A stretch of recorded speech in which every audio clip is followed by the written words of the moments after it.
Bonjour à tous et bienvenue dans cette nouvelle saison d'Immersive, le jeu de rôle interactif où vous, joueurs, je vous place dans une histoire que je vais vous conter. Vous avez pu découvrir la saison 1 sur des histoires d'horreur de notre monde. Aujourd'hui, dans cette nouvelle saison de 6 épisodes, je vous propose de partir à la découverte du monde horrifique que peut receler l'univers de Pokémon. Avec ce tout premier épisode. Vous êtes donc accompagné de votre Pokémon. Et alors que vous faites le tour des arènes de la région de Kanto, votre chemin à travers la grotte vous amène vers la très connue cité de Lavenville. Lavenville est une bourgade au creux des montagnes. Une bourgade dont vous n'avez que très rarement entendu parler. Effectivement, les rares fois où vous avez entendu parler de ce bourg, c'était en de mauvais termes, des personnes ayant réalisé un voyage là-bas et qui ont juré devant Arceus de ne plus jamais y remettre les pieds. Effectivement, lorsque vous posez le pied à l'intérieur de la ville, c'est un tout autre sentiment que celui de l'excitation qui vous emplit. Tout d'abord, l'inquiétude se met en place. Vous vous sentez épié. Car en effet, scrutant sur chacun de vos côtés, vous remarquez que les gens vous dévisagent. Tous baissent les yeux, mais relèvent quand même le regard à votre passage, se demandant visiblement ce qu'un touriste peut faire ici. Contemplez donc ce village, aux maisons à la toiture violacée, et remarquez très vite l'imposante tour qui borde le village. Un bâtiment funéraire de la région, lieu habité par tout type de fantômes et de Pokémon spectres. Lieu de dernier recueillement de la plupart des Pokémon de la région. Et alors que vous poursuivez votre exploration de la ville, vous tombez sur une bâtisse qui vous paraît un peu plus accueillante. La porte ouverte, vous décidez de jeter un œil, découvrant un vieil homme, accompagné d'un osselet, et de plusieurs enfants et de plusieurs Pokémon.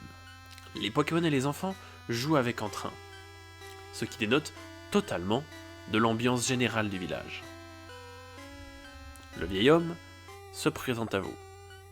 Il se nomme Monsieur Fuji. Accompagné de son osselet, il devait aujourd'hui déposer des fleurs sur la tombe de Ossatueur, la mère d'Osselet. Malheureusement, son dos le faisant souffrir, il vous demande s'il vous est possible de vous y rendre. Le cœur sur la main, vous acceptez sans vous douter de ce qui allait se passer par la suite. Vous prenez donc la direction de la tour et sentez un léger pincement de cœur avant de rentrer. Vous levez la tête et, pendant quelques instants, semblez avoir vu un visage à l'une des nombreuses vitres de la tour. Secouant la tête de gauche à droite, vous décidez tout de même de prendre votre courage à deux mains et de rentrer dans la tour. Sur votre droite, une jeune femme tenant l'accueil ne vous salue même pas. Le regard vide, elle ne fait que contempler un carnet, caressant lentement les pages du nom des Pokémon décédés. Vous prenez donc le coche de monter à l'étage directement. L'ambiance est totalement différente. Alors que vous montez les escaliers, votre vue se trouble quelque peu avant de revenir nette. La zone entière est couverte par un épais brouillard au sol. Voyant difficilement où vous mettez les pieds, votre Pokémon grimpe sur votre épaule afin de ne point se perdre dans la fumée. Vous avancez donc prudemment, passant à côté de nombreuses tombes gravées. Et alors que vous progressez dans la tour, vous vous semblez épier chaque instant. De temps en temps, de part et d'autre de votre regard, des ombres apparaissent furtivement. Vous vous tournez rapidement, tentant de déceler quelle créature se cache dans les ombres, sans succès. Vous vous faites peur une bonne dizaine de fois comme ça, en grimpant les 3 premiers étages de la tour. Arrivé au 4e étage, vous commencez à entendre des rires. Des petits rires et des petits cris à vous glacer le sang. Vous avancez, et là, au milieu de la route, au milieu du chemin, une main crochue, une main aux doigts crochus, commence à ramper sur le sol. Livide, vous tombez sur les fesses, de peur. Un rire se fait de plus en plus fort. La main se tourne vers vous. Blanche, blanche comme la mort. Il semblerait qu'il y ait des espèces de fils, peut-être des veines ou des morceaux de chair qui sont attachés à cette main et qui commencent à courir vers vous. Vous vous reculez le plus rapidement possible avant de percuter quelque chose de mou. Une odeur un peu âpre, une odeur un peu de poubelle, de cadavre. Vous levez la tête doucement avant de voir un corps, vous ne sauriez dire si c'est un corps humain ou un corps Pokémon, entièrement blanc, la peau sur les os déchiquetée, un œil coulant hors de son orbite. Il est face à vous, à moitié enterré, et vous hurle dessus. Vous vous relevez, vous courez en faisant fi de la main blanche au sol, prenant l'escalier, espérant redescendre au rez-de-chaussée. Cependant, au second étage, une sorte de fantôme noir avec des émanations violettes se tient devant vous. Vous hurlant dessus, vous prenez la fuite dans le sens inverse. Cependant, vous vous retrouvez face à l'escalier que vous venez de descendre, le corps blanc commençant à glisser vers le sol. Votre Pokémon tente d'utiliser ses attaques contre ces créatures, mais sans succès. Ces attaques semblent passer au travers et abîmer le décor. Vous vous retournez et courez dans l'une des directions où il n'y a pas de créature. Trébuchant sur une tombe, vous vous blessez au poignet, faisant tomber les fleurs sur le sol. Votre Pokémon tombe de votre épaule et roule en bas des escaliers. Vous vous dépêchez de ramper en direction de l'escalier, et au moment de mettre votre main là où était censée être la première marche, l'escalier avait disparu. Vous êtes à présent tout seul dans une pièce entièrement fermée. Plus d'escalier descendant, plus d'escalier montant. Vous levez la tête et une mystérieuse écriture semble être dessinée, avec pour seule encre du sang. Un fantôme, au sourire large et béant, dessine avec du sang sur le plafond. C'est écrit en lettres zarbi, mais c'est un alphabet que vous connaissez. Leave now. Partez maintenant. Vous tremblez, ne sachant plus quoi faire. Les larmes coulent sur vos joues. Vous grattez le sol, espérant... Vous ne savez pas bien ce que vous espérez, espérant juste pouvoir vous en sortir. Et c'est alors que vous mettez une main un peu plus en avant, vous dégringolez dans un escalier qui n'existait pas. Vous tombez, vous vous cognez la tête contre une tombe. Vous perdez connaissance l'espace de quelques secondes, avant de rouvrir les yeux et de voir face à vous un Pokémon, un Psychoquack, se tenant la tête et se dandinant tel à l'accoutumée. S'approchant de vous, le Pokémon semble amical et ne semble pas vous vouloir de mal. Vous clignez des yeux, et lorsque vous les rouvrez, il s'agit d'une vision d'horreur. L'un des yeux coule de l'orbite de Psychoquack, ses côtes sont apparentes, et son bec semble presque se décrocher. Un Pokémon zombie.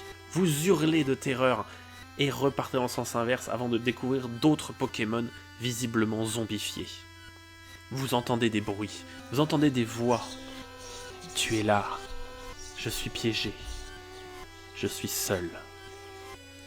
Tellement seul. Veux-tu me rejoindre ? Des mots qui vous tombent dessus tels des enclumes, posant encore plus de poids sur votre terreur. Vous courez, mais vous avez l'impression de courir depuis des heures, alors que l'ascension ne vous avait pris qu'une petite vingtaine de minutes. Vous courez et hurlez dans l'espoir que quelqu'un vous entende et que quelqu'un vous vienne en aide. Sans espoir. Vous courez infiniment dans cet endroit. Vous commencez à entendre une musique comme les vieilles musiques 8 bits des jeux vidéo de votre enfance.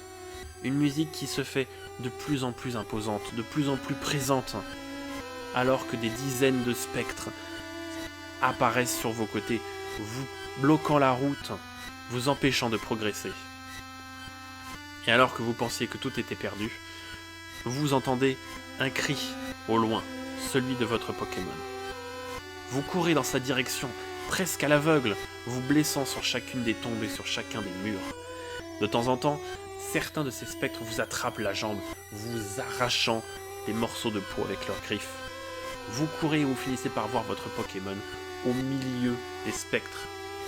Vous fermez les yeux courant, l'attrapant au vol, glissant sur vous ne savez quoi, tombant dans les escaliers et perdant une nouvelle fois connaissance. Ce n'est qu'après une quinzaine de minutes que vous reprenez connaissance, entouré de la jeune femme de l'accueil et du vieil homme, Monsieur Fuji. 2 autres personnes sont également à vos côtés, mais ce sont des personnes que vous ne connaissez pas, ce sont des inconnus. Vous entendez des chuchotements. Est-ce qu'il va bien? Encore le syndrome de l'avant-ville? C'est sans doute les spectres qui lui ont fait ça. Que des mots qui font écho dans votre esprit en fonction de ce que vous venez de vivre. Monsieur Fuji vous réveille, vous demandant si tout va bien. Vous tremblez, comme si vous veniez de vivre l'enfer.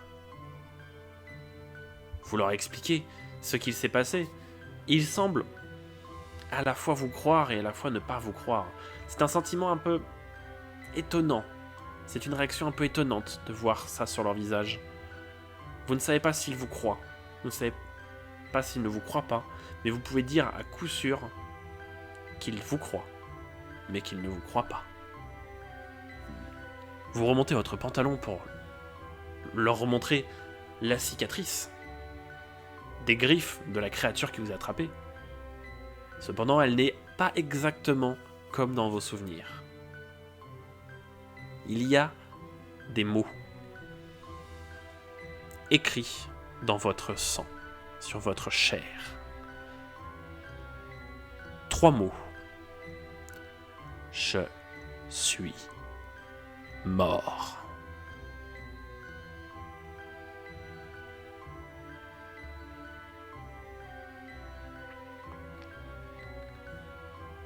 Merci à tous d'avoir écouté ce premier épisode d'Immersive. Cette nouvelle saison, comme vous l'avez compris, se concentrera autour de l'univers horrifique de Pokémon.